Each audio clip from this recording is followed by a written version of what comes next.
Alright everyone, welcome to the long-awaited Yzma time. This should hopefully be a shorter episode since my history with her is long, but it stayed pretty consistent. Like, basically there's a decade in there and I felt the same about her for 10 years and nothing changed. So, let's get into it. Yzma's probably the one of the cores that y'all recognize the most. Like, I've had people looking from the outside and go, I don't know most of these guys, but I do know Yzma, and that's because she's a certified meme. a really good Disney villain nonetheless. I think she was part of the childhood of a lot of us who grew up in the same generation as I did, or even a little after. Like, Emperor's New Groove is a staple for millennials, Z, whatever I am. I don't know if I'm too old to be a millennial. I'm a 90s kid, call it that. But if you have not seen The Emperor's New Groove, which I can't judge you on because you're about to hear in the origin story why I can't judge you on that, the gist of it is, Emperor's New Groove is one of the weirder Disney movies. Originally, it was planned out to be a more traditional epic called Kingdom of the Sun, kind of like, Aladdin, but make it ancient Latin America. And Yzma was in the draft for that. She was originally looking for a way to restore her youth because she did not like getting old. And there is this really boss deleted song, Snuff Out the Light, that managed to get back into the public eye. And go look it up and listen to it. Even though it doesn't fit her current canon motivation, I still love it for her. It's absolutely her. Anyway, there was a lot of drama on that production. Kingdom of the Sun was retooled, came out as The Emperor's New Groove, which is one of the most purely off-the-wall comedic things that Disney has ever done. Like, it's one of the Disney films that takes itself the least seriously, and without really going in a meta way on it. It's just like, we're just here to have a crazy time. That's the movie. And I love that about it. It's actually my favorite Disney movie. And it does rest upon, a good plot with stakes and some good emotional development, learning compassion and forming bonds to break through a narcissistic worldview. That's what the movie's about, except it's very funny. So, Yzma is the villain. So, in a lot of respects, she's like a classic Disney villain. She's the advisor who was scheming in the shadow of the emperor, waiting to take his throne. And she has a lab full of magic potions. And it's actually kind of funny to think about. You can see DNA of past Disney villains in her. Like, you can almost see how she's almost like a parody of the classics. She plays the same role in the film as Jafar. She's got the potion dungeon. This is classic Grimhilda stuff. But at the same time, she absolutely has always felt like her own thing. I've never watched her. It's never been like a Lord Farquaad from Shrek or anything where it... and I single him out because a lot of the Shrek villains are fine, but definitely we know that... definitely know that the Farquaad era was more... didn't stand on its own 2 feet. Though granted, I do like the first Shrek, but we're not here to talk about it. We're talking about The Emperor's New Groove. Yzma has always felt like, even though she takes that past DNA and pokes fun at it a little, she's, completely her own thing, and mostly she's poking fun at herself. And it's like, it's not really saying, oh, these tropes are silly and stupid. No, it's saying, what if we had a villain who did all the fancy tropes of the Disney villains in the past, but was far less poised, far less grandiose, even a good deal less competent. And her role over the film is she is trying to murder Emperor Kuzco. Granted, he actually was a jerk to her first. Well, actually, no, it's a cycle. She's always wanted to usurp the throne. So she tends to set up sessions where she's regent empress behind Kuzco's back. And she makes decisions for him without consulting him. thing is, at that stage of the film, Kuzco himself is very akin to your average Disney villain. The entire movie, like I said, is about him breaking his narcissistic worldview and learning compassion and that he can have value in bonds with other people. And so, he gets nasty in that first act, and I love it. I love it they don't really pull punches with him, and then they do a good job of softening him up over the course. It's a good arc, but there's really at the beginning not much difference between Yzma and Kuzco's leadership style. They're just kind of butting heads because they're two egos. And because Kuzco is the blood heir to the throne, technically he's right in this argument. So when he catches her acting as regent, when all he did was step out of the house for 5 minutes, he fires her. And so she decides the best way to resolve this would be to kill him. Which, as you do. And she's just this very petty, vindictive sort of figure, and I really love it. I've talked in the past, like you know how much I love a villain who casts themselves as the victim up against, I tend to call it the senpai, as the archetype for the character who disrespected the whammer and did not appreciate their genius to what the whammer thought they should have. And in this case, Kuzco is the senpai. And Yzma feels like he stomped all over her, and partly he did. He did do a bad thing. In a little bit of a way, he created this monster. But not entirely. They don't absolve Yzma completely because she was in the wrong, and they make it clear that she was greedy and power-hungry before he ever made a move. It's just what inspired her to go whole hog is when he ticked her off that bad. And so I really like the morality balance there.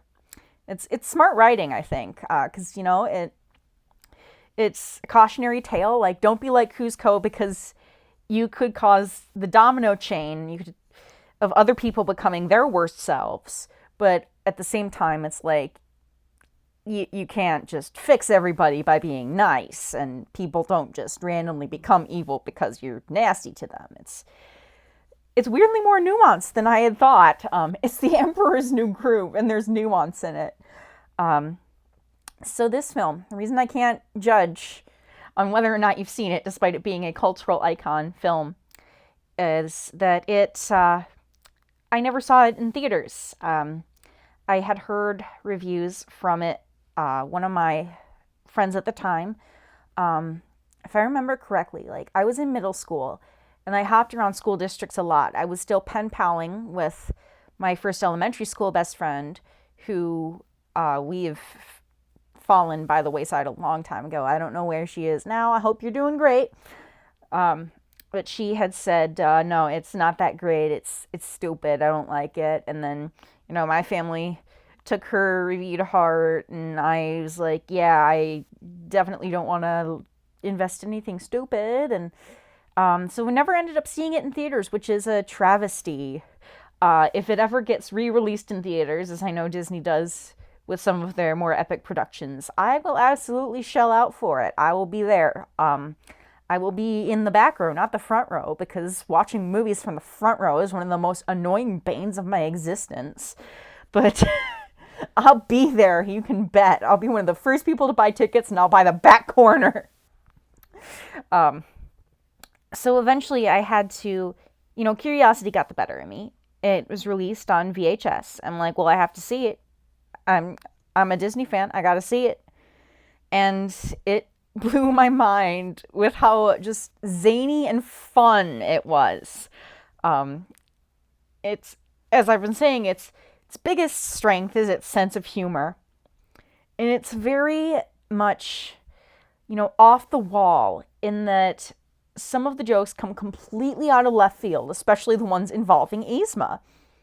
And at the same time, it doesn't really feel like it heads too much into lol to random territory. Like, everything that happens has sense for happening the way it does. It's just that they add unexpected things to make it funny. What I was taught in my film theory class in college is that comedy is based on the subversion of expectations. We literally were not taught about comedy as a genre because it is an element that can be incorporated into any other genre.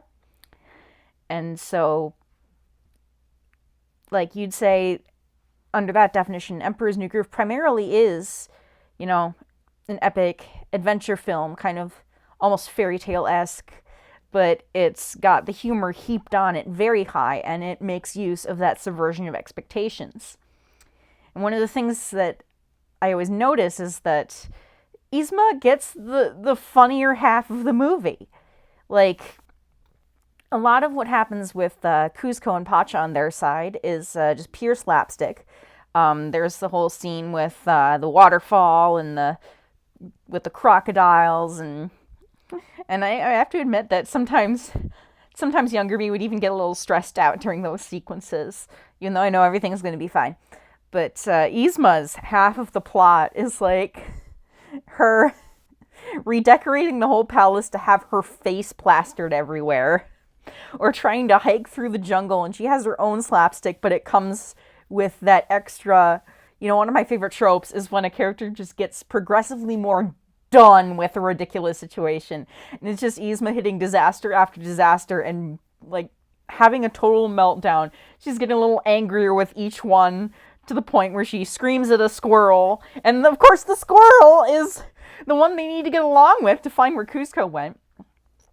I took me a long time before I stopped audibly laughing at the part where they tell the waitstaff of a restaurant that it's Yzma's birthday in order to keep her there while they escape, and she's stuck in the middle of the birthday song. And, well, I guess I never did stop physically laughing at that because I'm doing it now. But that was just such a good, like, it all has its place for happening in the plot. Like, it doesn't come completely out of, oh, we're doing something that doesn't make sense to make you laugh. No, it has its place in the plot. We're just going to do the weirdest thing possible that fits within that plot. And where Yzma and humor intersect the most for me, like, this joke is like in the third act of the film, but it's cemented like that this character and this film are chaos energy that I cannot predict, because by this time I'm starting to think I can at least predict some of the humor style of the show. But I'm wrong, because there's a scene where Yzma and her henchman Kronk are trapped in a closet by the wife of one of the main heroes, and Yzma knows that they've been sabotaged, and that the family knows where Kuzco has gone. She's trying to chase him so she can kill him for good. And what she ends up saying is, "Tell us where the talking llama is, and we'll burn your house to the ground." To which Kronk immediately corrects her that she probably meant to say the word "or." And she immediately corrects herself very frustratedly, "Tell us where the talking llama is, or we'll burn your house to the ground." And that just, I don't know whose idea it was in the writer's room to just be like, let's have her randomly just not understand how grammar works anymore and end up threatening that she will, in fact, burn down the house if they give her what she wants. And that, I don't know who thought of that or how they thought of that. But that's the point at which I'm like, I cannot predict this movie anymore. And again, it has its sense in the plot, because obviously, your villain would try to lay down a threat to ask where their target is. We've just made that as wacky as humanly possible. And one of the reasons that Yzma has stuck with me is because she is a character that, will do things that are so out of left field. There's always, when I write her, there's an element of balancing, I try to be predictable in what her archetype is, and then I try to throw in a couple things that are more silly and unexpected, because she is a very silly and unexpected type of person. As for that main archetype, she very much, I think, gave me my taste for divas. Like, she's always changing outfits. She's got glitter galore. She's trying to make herself look like a Disney princess. Like, you know that whole Cusco is a Disney princess joke? Never been a real like fan of that, especially since Yzma is right there. Like, let's change that to be Yzma's the best Disney princess. She actually identifies as a she, her, and she is trying so hard to be a Disney princess, you guys. Let's just give her the win. Let's just give her the win. At any rate, um, there's kind of this this aura that female characters in particular have that I think Yzma started it and Wuya cemented it in place. We'll get to her later. But there's a point at which a lot of times I can tell right away if a female character who's a villain shows up. If they start talking in that sort of haughty, snooty, I'm the best, but there's like an undertone of threat to it. I'm like, oh, you're going to be mine. You're going to be mine. Like, I just recently watched a playthrough of Tales of the Abyss. Really good game. And the super boss, Gelda Nebelin, is one of my darlings. She is a whammer, and she is one of those who turned up, and in like the first line of dialogue, I'm like, oh, your attitude. You have the Yzma Wuya attitude. I'm taking you. I'm keeping you. And so that kind of gets me thinking, Yzma was no doubt revolutionary to my tastes. She did what the Disney villains before her had done, but in an entirely new way. It was sillier, it was more bombastic, she was more like self-aware of her ego, and she fed into that. It's like the movie's not making fun entirely. Like, it's not saying, oh, Disney villains and their egos. It's like Yzma herself is going, why don't I just admit I'm a narcissist and play into it? And that's how the film feels to me. But one thing that strikes me about her that I always love when I come back to her is basically within that realm of she is a female character, and there's a lot of discourse on what ways are kosher to portray female characters and what aren't. And I understand exactly why, because over the years, gender politics have been big and messy things. And so my personal stance on it, as of right now, is that the best thing we can do is to create characters of all genders who are of all types within. Because I love ladies who kick ass. I love fighters. At the same time, I myself am not a fighter. My struggles are mostly with my own personality. So what a lot of people might term damsel in distress stories, like Cinderella, it's kind of nice and empowering for me to see a woman who doesn't actually have to know how to do anything to break out of her situation except for be the best person she can be. And then it's going to be that self-actualization and the friends she made that eventually comes to show her that her life can in fact work out. And I'd say the same thing about Princess Peach. I like her. I like Rosalina better because space and stars are cool. But it's been a while since I've wanted to decry Peach as a bad female character, because like I get it. I get being feeling like you're not competent, and if a big old turtle dragon man stormed into your house and captured me, I probably wouldn't be able to escape, but what I could do is send home nice letters to my friends and work on what cake I'm going to make when I get back, and just kind of chill with that. And if that gets me my happy ending in that story, that's kind of awesome. And I think the two worst things you can do if you're creating a female character, like, I think there's just basically two cardinal sins. One, don't like make them love chores that nobody in real life likes and link it to her gender. And two, don't make being a radical feminist her character flaw. Don't ever do this.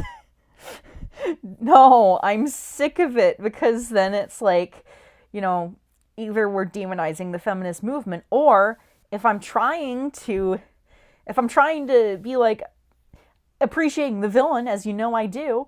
Oh, this villain spoiled for me because probably they don't believe in transitioning genders, and they think all men are inherently evil. Um, I am, of course, still talking about Amy Elliott Dunn from Gone Girl. This entire series becomes a Gone Girl hate fest. But anyway, why is Yzma in particular the character who strikes me as one of my favorite things that is done with a female character? And it's nothing to do with her morality. It's to do with the fact that she takes part in a lot of the slapstick humor. There's kind of this notion, that you treat your female characters with respect, make them graceful and poised. And I like that. I like seeing that. But at the same time, I myself, I'm not graceful. I'm not poised. I'm a bit of a klutz. I make mistakes all the time.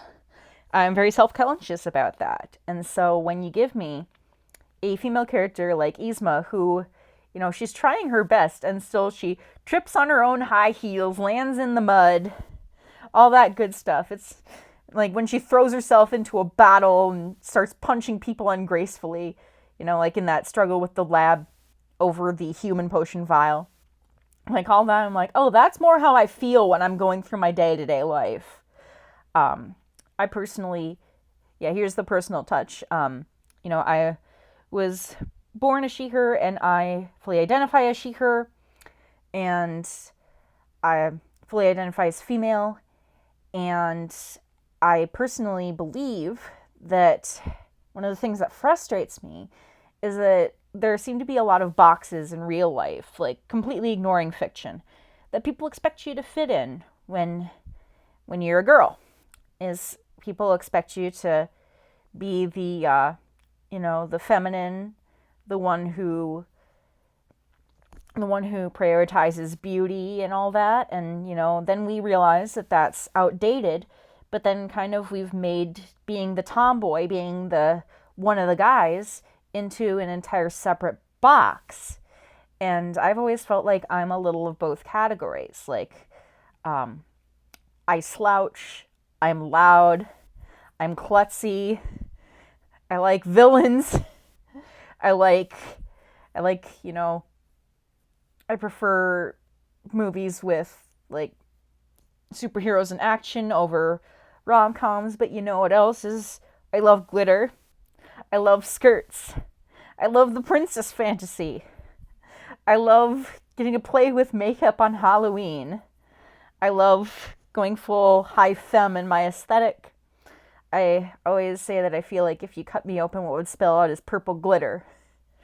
And so I don't fit in either of the boxes, really. I'm my own thing, and I just wish there was a way to be female that really didn't expect you to be in any box, that let you just be what you want to be. And I think that same thing for guys too. And because right now we have such a I don't want to say it's hard for guys because they have the privilege, but at the same time it's hard for guys because in order to keep the privilege you have to sit in this very definite box, and you can't really move outside of that. And I worry that as we become more aware of our non-binary presence in this world, that they'll have to deal with boxes also. And so using all these box metaphors, and I can feel Archibald Snatcher just trying to get me to shut the heck up about boxes. But Yzma feels to me like she's a woman, and she doesn't have to be either just the femme one or just the masculine lady. She's a little of both. She gets into situations, gets her hands dirty. She gets into action sequences where she's clumsy and trips around and has a lot of the humor beats that are usually done to beat up on male characters. And at the same time, she loves her dresses. She loves to redecorate the palace because she's got to let everyone know how how great her aesthetic is, and that the palace belongs to her now, and she, like I said, she wants to be a Disney princess so bad. And it's refreshing because I look at her, I see this character that really feels like she was written, that her gender is definite, but her roles are within that gender are very free. Like, she can do what she wants and doesn't compromise the integrity of her character. And that's how I feel I am. Except, I hope that I can be who I want to be and not compromise the integrity of my character. So that's always been a big thing with Yzma. And I still do love to whump and slapstick her in my own writing for that reason as well. And it's also fun for me. I like to torture my faves. I torture my faves. It's what I do, and then I give them comfort after. The hurt comfort, it's about the comfort at the end, but then the hurt should be sufficiently a good build up to that. I do know that as I was growing up, I always wish Yzma would get more representation in the Disney villain lineup. And it actually kind of cracks me up that she and Mim have sort of fallen into the same category. Like, here are the weird purple witches who sometimes show up if we want to do a deep cut and fill a space. And, I have them as best friends in my writing, so it's like, oh, they're best friends in real life too. They're the two outcast Disney villains. And I do still to this day wish there would be more done with Yzma, Mim, or both. I know I recently just saw a compilation vid that has shown all the media that Yzma has been in over her existence. And there's actually been a surprising amount of her at the Disney parks. And I am hoping against hope that this means she will get one of those parks shows where, like, the actors who play the villains act out a skit. And because Villains Unite the Night was amazing. It did such cool stuff for the core cast. And then I don't remember what the name of it was, but there was another lesser fanfare show that they had later on where they finally brought Doc Terminus back out from the obscurity box because they realized that original Pete's Dragon will always be better than the crappy remake they gave us. Who the heck is Gavin? But they pulled Terminus back out, and they had him be the MC of the show and introduce the other villains doing musical numbers. And so I'm like, if they can bring back Terminus, and he's not even as widely known as Yzma, people still love to see him. I understand it would be a little hard because they don't really have Yzma as a face character that often. They tend to do her exaggerated animation through specific masks, but I'm sure they could do some kind of voiceover thing to make it work out. I'm sure they could. If she ended up in a Parks show and she was her zany self, I would be so happy. I would be on cloud nine. And same goes for Mim, who I haven't even seen having a Parks revival, but perhaps one day we shall see the Purple Witches rise. So this is the part where I say basically not much changes for like a decade. Yzma became one of my top character obsessions when I was in middle school, and I annoyed everyone with her, and I don't draw very well, but I did learn the basic outlines to draw her cat face from her cat transformation at the end. And I believe I either drew on or carved a pumpkin with those features once, which is really funny to remember now because I had to carve a pumpkin for a school assignment this very year, long story.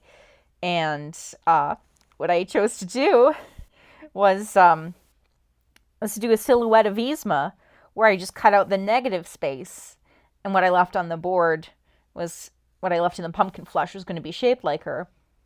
I don't know what grade I got, but I do know I had people who were like, "Oh, that's Yzma! That's so cool!" And I put it out on my porch this past Halloween also, and I got trick-or-treaters. Is that Yzma? I love that! Like, come on. Come on, Disney. We love her. The cult fan base for her is so alive right now. You saw people reacted well to Terminus. Putting her on a stage show at the parks is the next step. I'm waiting. I'm going to wait until this happens. I'm going to sit right here and tap my watch. But anyway, not much changes. I just like her a lot. And even as she got overshadowed by other characters, as Kingdom Hearts came and went and came and went and finally came back to stay. Which, by the way, horrible shame that she was never in that series. Oh, my God. Yeah, they should have got her on in the early phase because now she can't be voiced by Eartha Kitt, who was so stellar at the role. And I love that Eartha actually, like, the rest of her career, she almost was Yzma.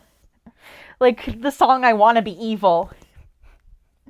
The fact that that has no connection with The Emperor's New Groove, that it was recorded decades before she took on that role, but you listen to it and it's just, oh, this is Yzma core. This is Yzma's voice actress doing an Yzma song. That's what this is. But it is very sad that she'll never have her original voice actor again. I, of course, don't think that means they should retire the character entirely. You know, give some other actresses a chance to take a whack at the role. But it's, it's a somber thing to think about, because that performance was amazing. And from all accounts, I hear Eartha was a pretty good, pretty on the up and up. You know, celebrities these days, sometimes I find them hard to trust. Because scandal breaks out left and right. And I feel like, it almost feels like a power corrupt scenario. Like when people become famous, they take that as their license to do what they want. But it sounds like Eartha never took that in a bad direction. And I respect that. I love that, in fact. And again, Kingdom Hearts has never used Emperor's New Groove. And this annoys the crap out of me. Like, come on, people. I don't suppose that they're gonna integrate Emperor's New Groove into Quadratum. God, I can only hope. It'll never happen, though. But I can dream. And it's just the ultra hyper-realistic Tokyo that they've set up, and then you put Yzma in it. Oh, that's an idea for my Kingdom Hearts 4 rewrite.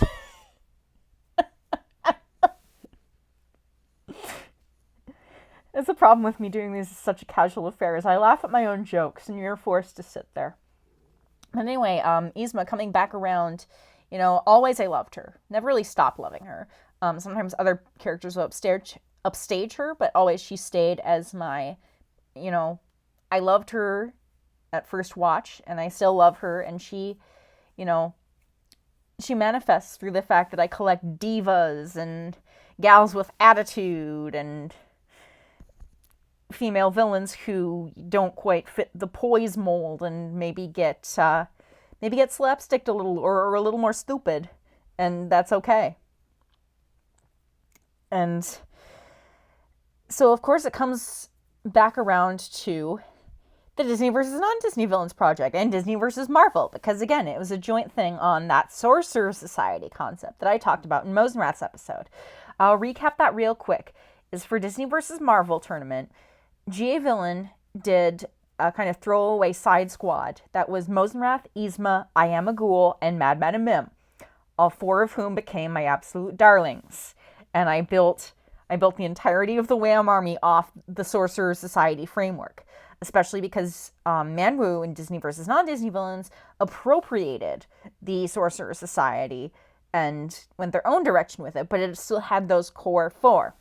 And then I, of course, added 4 more characters later, and then a billion more characters later. So it kind of came back around. I had always loved Yzma, but kind of what exploded her love for me again was as I was having the Mosenrath revival. It's like all my friends are saying, oh, Yzma and Mosenrath would go together. And that's because they would. They do. They're flamboyant. They're vindictive. They're trying to seize the throne. They're both annoyed by this one prince that they think has no right to deserve anything in his life. They're supposed to go. They're supposed to be friends. This is just... Disney has done this. They've made destiny. And so... And then, like I said, you know, even the brand, even Disney nowadays will do, like... They treat Yzma and Mim in the same kind of role, and I think they've kind of created this subconscious link among the Disney villain brand that Yzma and Mim are, you know, they're on the fringe. There are weird purple witches. Sometimes we bring them back around, and oh, how the people cheer because they love their purple witches. They got the cult fan base, and please do that more. I want to see more of them. So, in the end, it was just kind of a perfect storm that a character that I was getting this huge obsessional crush on, and a character that had been one of my mainstays since childhood, that all my friends agreed that the two of them should go together. And I'm like, I agree the two of them should go together because I like them both. And that kind of snowballed into me wanting to put all my favorites in one house. I also, for those tournaments, did a fair amount of voice acting for Yzma. See if I can still do it cold. Oh, how shall I do it? Oh, I know. I'll turn him into a flea. Aha, this little flea.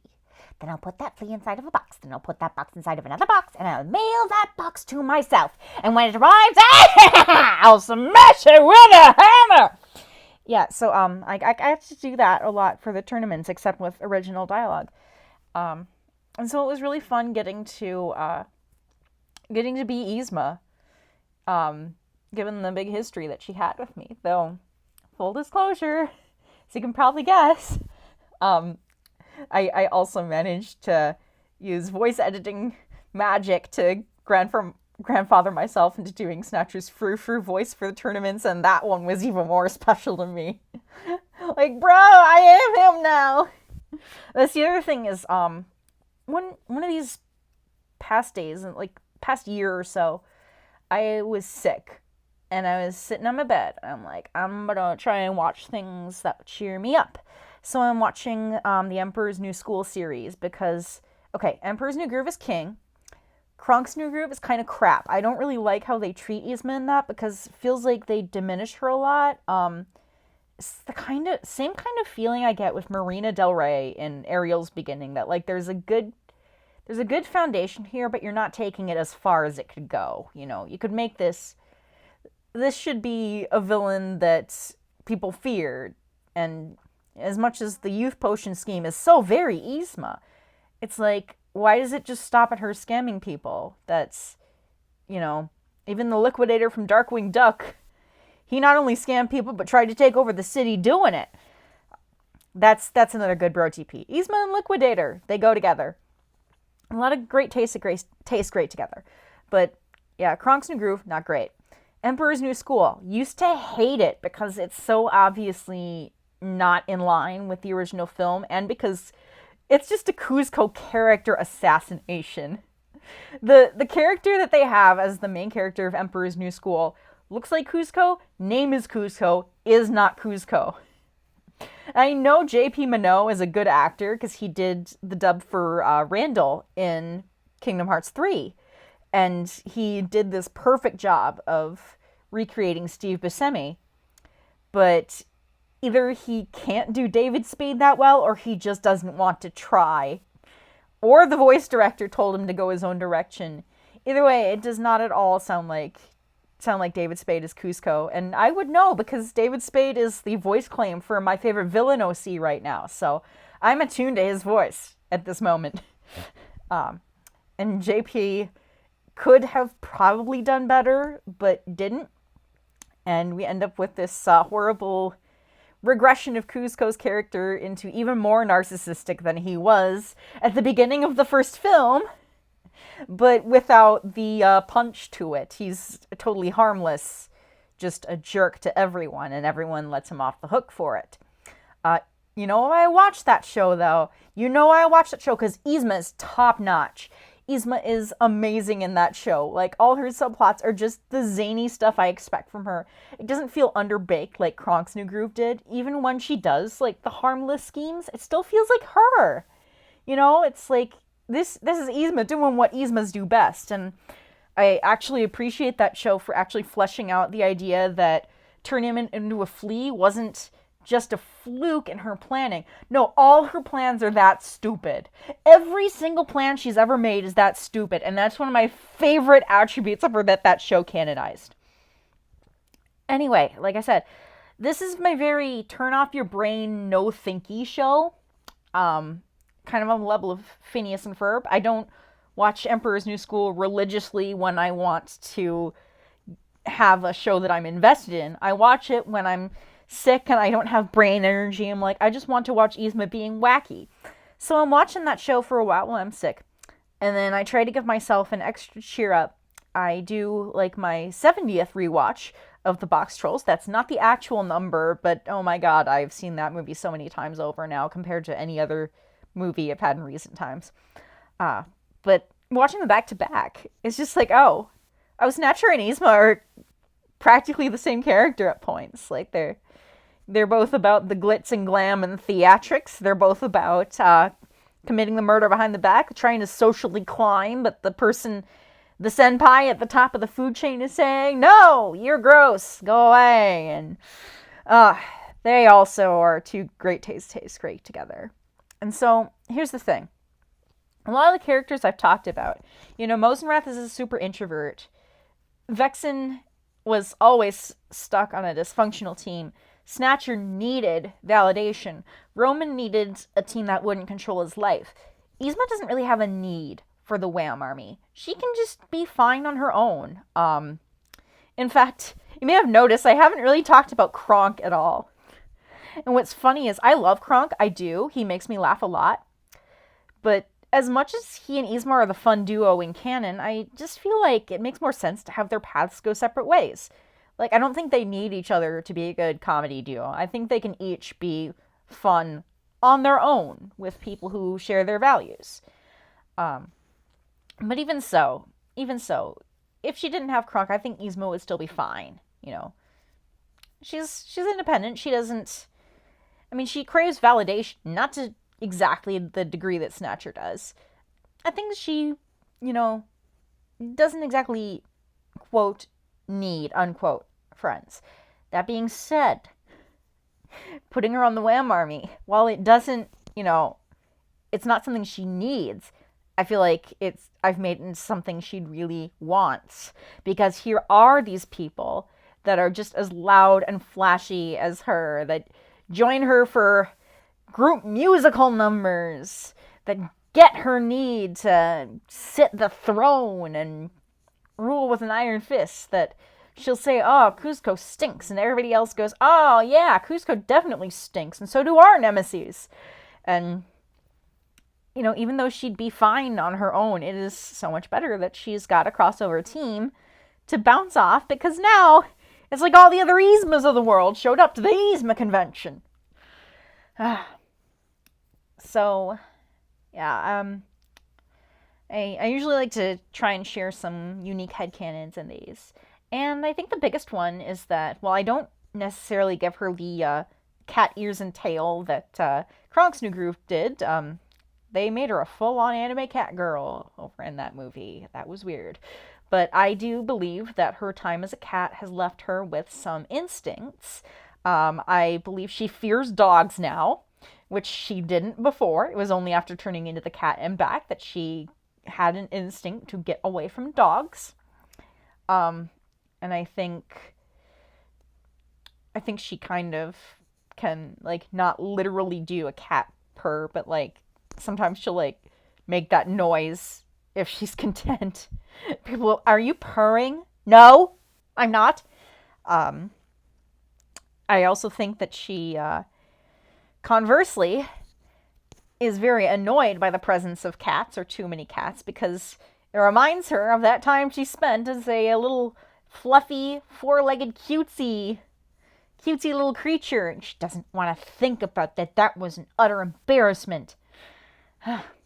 And so, yeah, the cat thing has left her with some weird scars. I'm not going to say, like, angsty. No, just weird behaviors. Um, and of course, I put her with Wuya because, first of all, like I said, the two of them gave me the blueprint for the attitude that Wham Army girls have. And second is that they're both the divas. Divas gonna stick together. The old witches who gotta change outfits to match the situation. And it's become super fun. Is to have the two of them like gal pals but with Romo. And so, that's Yzma. Looks like this episode wasn't quite as short as I thought it would be. That puts only 3 of the cores left to discuss. I don't actually know which one I'll record about next. Well, throw the dice. See what happens. And I will see you when that time comes. We will be discussing either I Am a Ghoul, Mad Men and Mim, or Wuya. In other words, yeah, it's all coming together.